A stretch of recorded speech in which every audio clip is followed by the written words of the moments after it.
Grabe, malapit ng kulatin ng Pilipinas ang mundo. Billions of dollars of commitments secured by the president from his various trips overseas are expected to further boost foreign investment inflows to the Philippines this year. The economy is expected to grow by 6.5 to 7.5% this year as we continue to reopen the economy while considering the recent external developments. The reason that I'm so confident about that is because we have this workforce. We have a very, very good workforce in the Philippines. Sikreto ni Pangulong Bongbong Marcos at ng World Bank na i-expose na. Totoo ba ito? Halika, atin itong pag-usapan mga kaibigan.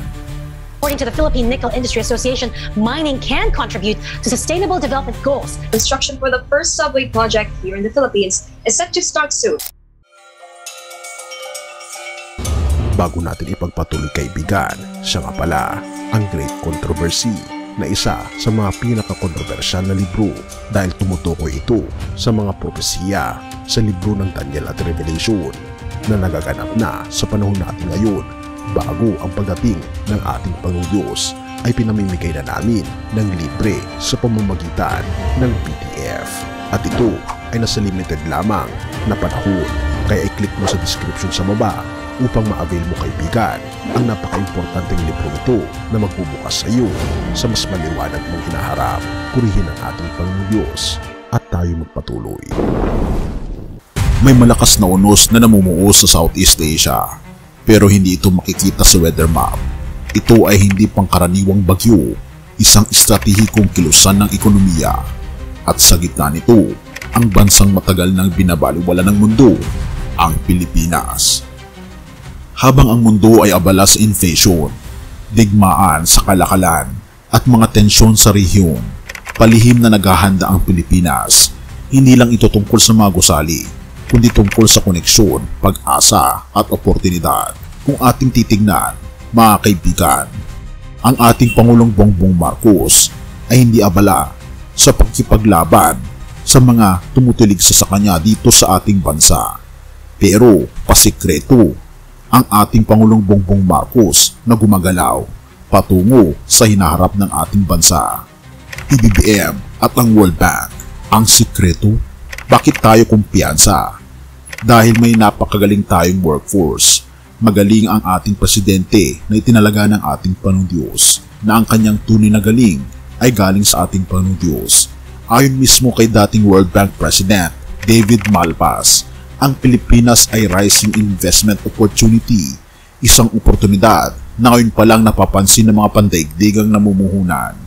Ayon sa datos, tinalo ng Pilipinas ang Vietnam at Malaysia sa pagiging pinakamabilis na lumago sa Southeast Asia.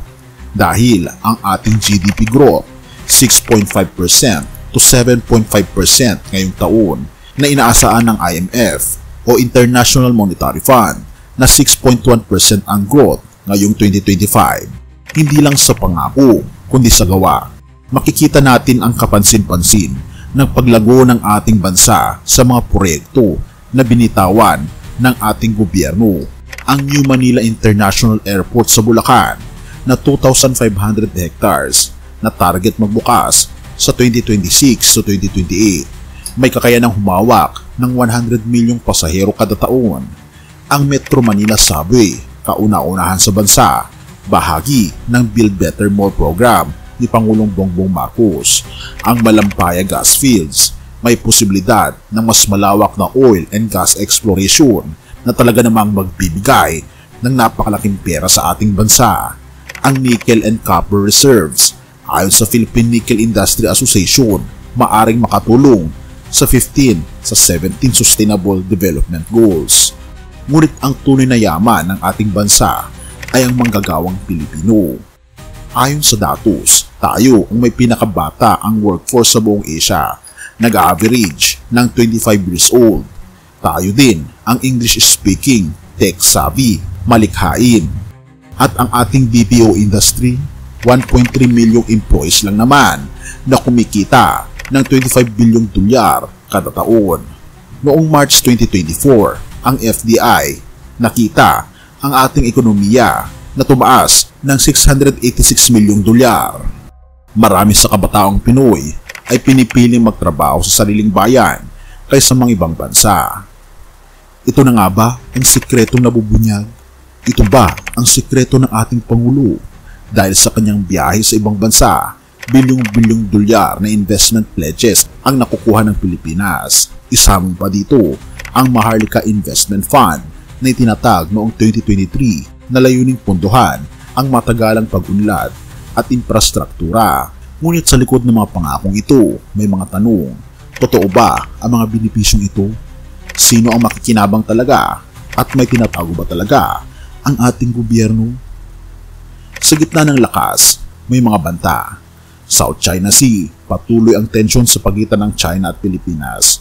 Ngunit sa ilalim ni President Ferdinand Marcos Jr., pinalakas ang ugnayan sa United States sa pamamagitan ng Enhanced Defense Cooperation Agreement. Gayon din ang internet reliability na mahina sa ibang rehiyon. Ang disaster risk, lagi tayong nasa panganib. Gayon din ang institutional corruption, nariyan pa rin. Ngunit may mga reforma na. Bakit iba na ngayon? Hindi lang gobyerno ang nagtutulak, ang private sector ay lumalawak. Mga kumpanya ay lumalayo sa China, naghahanap ng English-speaking strategic at cost-effective na alternatibo. At ang Pilipinas, nasa tamang posisyon para tumanggap nito. Philippines on the rise. Ang Jollibee, may 1,500 plus na branches na sa iba't ibang bansa.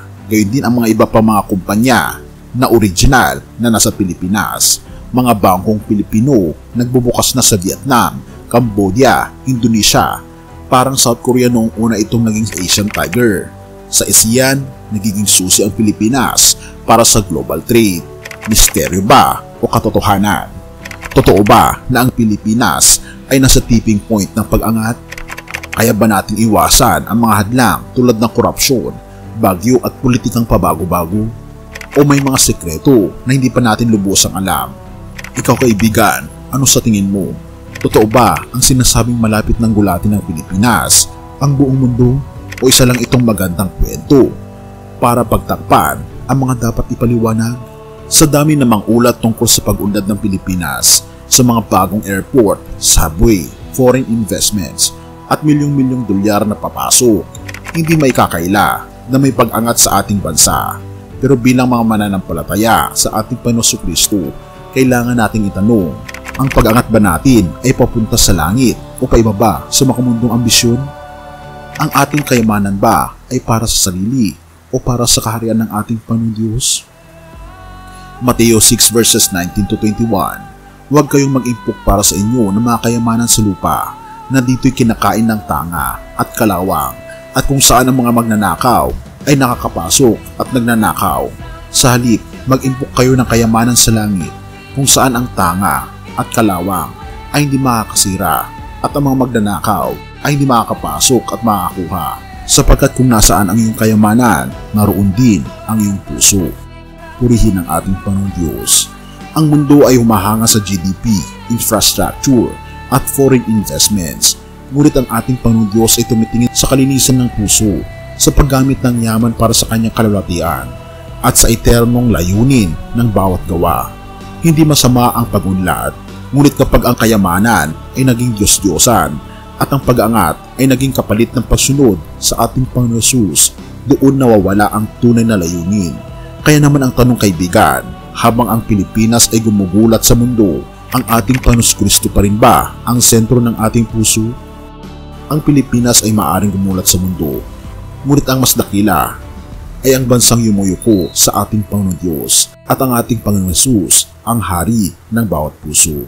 Purihin ang ating Panginoon Diyos at tayo manalangin. Ama naming Diyos na makapangyarihan sa lahat, salamat po sa iyong biyaya, sa pag-unlad ng aming bayan, sa mga oportunidad at sa pag-asang iyong binubuksan. Ngunit Panginoon Diyos, huwag niyo pong hayaan na masilaw kami sa mga pansamantalang kayamanan. Ituon niyo po ang aming mga puso sa iyo lamang.